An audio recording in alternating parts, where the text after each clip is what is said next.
असल में देखमा science city रो dark ride आमे पैसा देके देखी जाइलु आपण माने फ्री रे देखिंदो।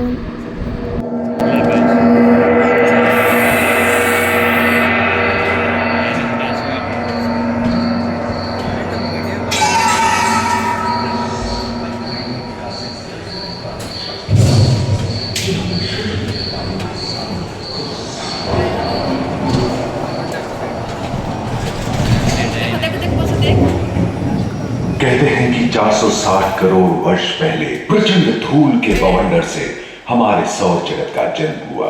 धीरे धीरे पृथ्वी शीतल होने लगी, बहुत सारे गैस बाहर निकलने लगे और पृथ्वी के चारों ओर वायुमंडल के रूप में छा गए।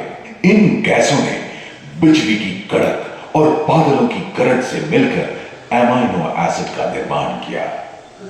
प्राय 350 करोड़ वर्ष पहले प्रथम एक कोशिकीय जीव की रचना हुई। लगभग 280 करोड़ वर्ष पहले स्टोमेटोलाइट ने प्रकाश संश्लेषण के द्वारा वायुमंडल में ऑक्सीजन को बांध दिया। वायुमंडल में ऑक्सीजन के स्तर में निरंतर वृद्धि से 120 करोड़ वर्ष पहले एक से अधिक न्यूक्लियस वाले बहुकोशिकीय जीव का जन्म हुआ। इस क्रमिक विकास से ही प्लेटफॉर्म, जेलीफिश, स्टारफिश, नॉटिलॉइड से सागर के किनारे वाले अंचल में पौधे लहराने लगे। बहुत तेजी से विभिन्न प्रजातियों की कई मछलियां विकसित हुई। यहाँ जो विशाल मछली दिख रही है उसका नाम है टार्कियोस्टस।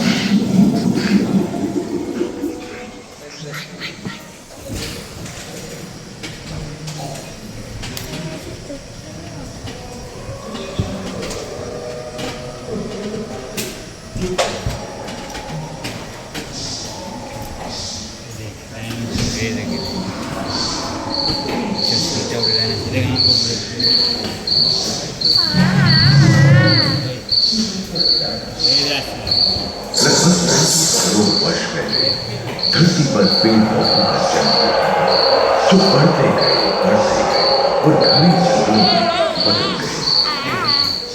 घूम, मकड़े आदि पंखहीन पतंग एवं इक्तियोस्टेगा जैसे उभयचर प्राणियों का आविर्भाव हुआ। सरीसृप जैसे स्तनपायी डायमेट्रोडॉन प्रकट हुए, जिसकी पीठ पर नौका के पाल की तरह एक अंग था जो ताप को नियंत्रित रखने में मदद करता है। सरीसृप की तरह ही एक अन्य स्तनपायी प्राणी साइनोनेथस इन दिनों काफी प्रभावशाली हो उठा था। इसकी विशेषता कुत्ते से बहुत मिलती थी।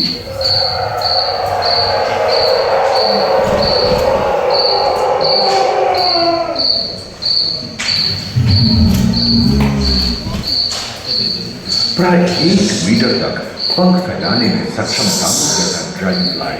साथ ही दिलचिट्टे, बीटल एवं बिच्छू पृथ्वी के चारों ओर फैल गए थे।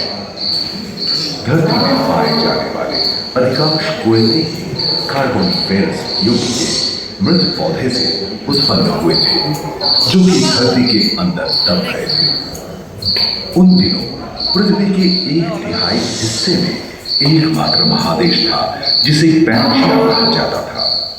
जलवायु गर्म रहती थी। भूभाग पर प्रागैतिहासिक सरीसृपों का ही शासन था, जिन्होंने शुष्क जलवायु के साथ खुद को ढाल दिया था।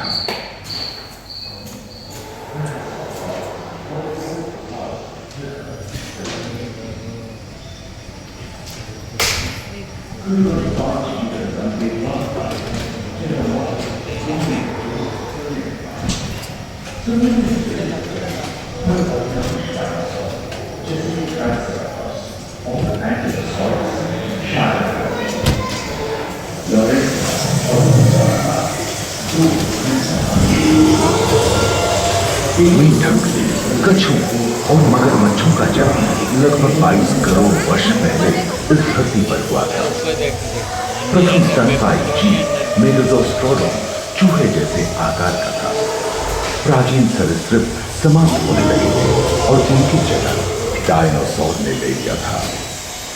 ये घटना प्राय 20 करोड़ वर्ष पहले घटी थी। डायनासोर विभिन्न आकार एवं माप के थे और धरती के कोने कोने में फैल गए थे एवं जलवायु के अनुकूल खुद को ढाल लिया था। इनमें से कुछ तो गिलहरी की तरह हल्के फुल्के थे और कुछ 15 पूर्ण वयस्क हाथियों जितने भारी थे।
अगले 10 करोड़ वर्षों तक यानी जुरासिक के अंतिम चरण से क्रेटेशियस युग का प्रथम चरण तक डायनासोर के लिए स्वर्णिम युग रहा। जलवायु में नदी की मौजूदगी से पृथ्वी पेड़ पौधों से भर उठी थी।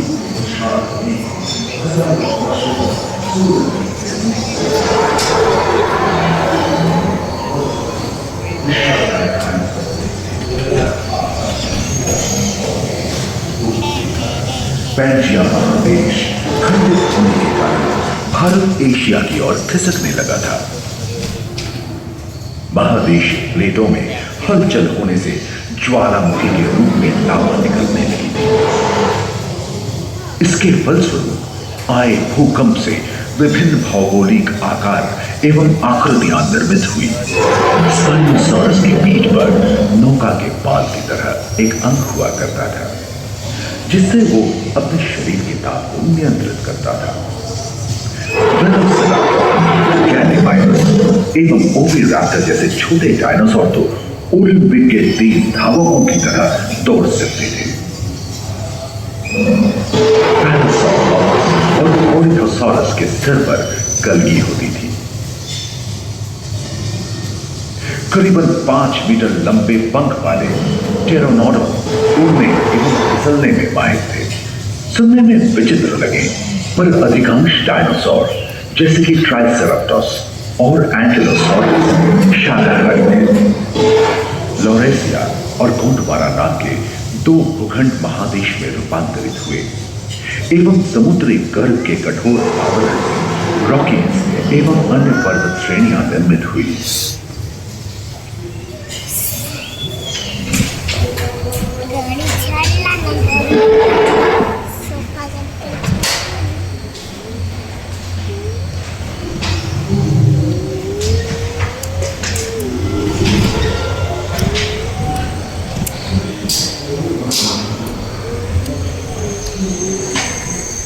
भूमध्य रेखा के पास आबवा में उष्णता बनी रही, परंतु नदियां सूखने लगी थी एवं जंगल कम होने लगे थे।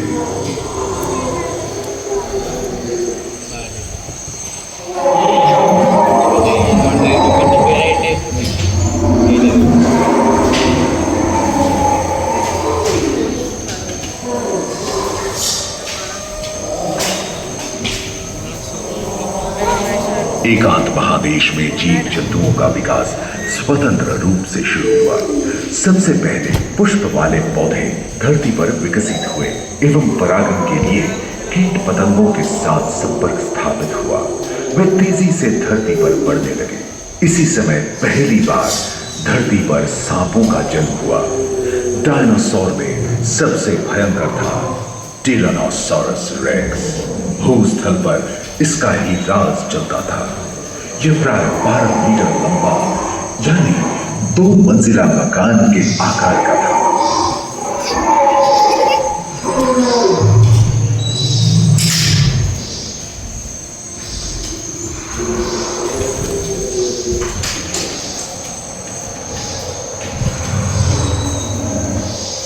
इनके हमले से बचने के लिए शाकाहार एंकिलोसॉरस अपनी पूंछ के गुटकर का इस्तेमाल करते हैं। सभी डायनासोर प्राय 6 वर्ष पहले ही विलुप्त हो चुके थे। एक अंदाजे के अनुसार एक बहुत बड़ी देवता पृथ्वी से जा चुका है, जिसके फलस्वरूप उत्पन्न फूल के विशाल मेघ में हजारों वर्षों सूरज की किरणों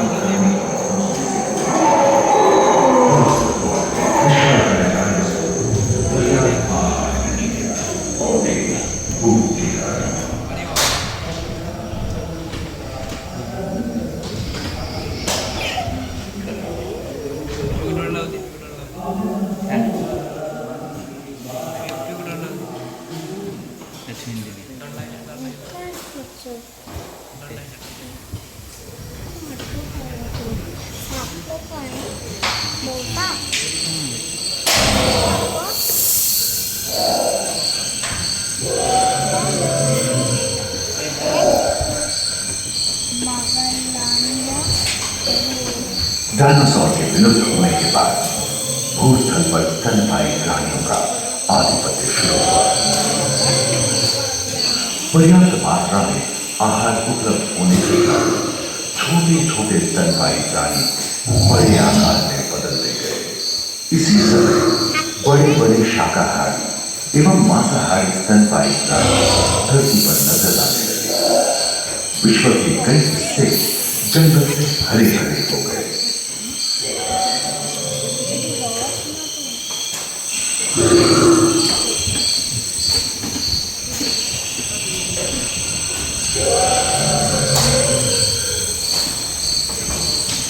हाथी के पूर्वज डायनोथेरियन और घोड़े के पूर्वज यूहिपस की उत्पत्ति हुई, जो आज के हाथी और घोड़े में रूपांतरित हुए। लेमूर, टर्सियर जैसे प्राइमेट भी इसी युग में पैदा हुए। खोखली अस्थियों वाली आज के दिनों की पक्षी इन्हीं दिनों जन्मे थे। डायाट्राइना जैसे बड़े एवं उड़ने में अक्षम पक्षी उन जगहों में रहते थे जहां मांसाहारी बड़े स्तनपायी प्राणी नहीं मिलते थे।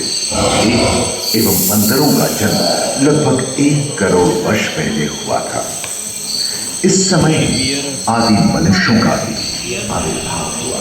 जलवायु में शीतलता आने लगी एवं ध्रुवों पर बर्फ की चादर।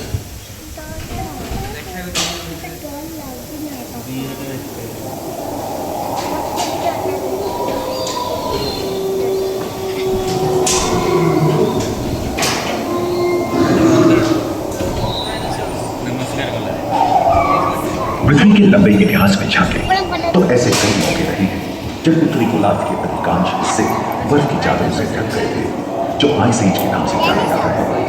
हम आज ऐसे ही एक आइस एज में रह रहे हैं जो 20 लाख वर्ष पहले शुरू हुआ था। रोएदार गेंडे, रोएदार स्तनपायी और कस्तूरी गायों ने अपने शरीर के रोम की सहायता से शीतल जलवायु के साथ तालमेल बैठा लिया था। उष्णकटिबंध आकार के फूलनुमा ग्लाइकोडोन जैसे विशाल आर्माटिलो भी उन दिनों मौजूद थे। सिल्वर टूथ वाले बाघ और विशाल सिंह वाले हाथी जंगल में शांति से विचरण करते थे। संभवतः सामने के दांत से मांस को चीरने फाड़ने में हुई हलचल के कारण यह समय के साथ विलुप्त हो गए। वहीं दानव आकार के हीरे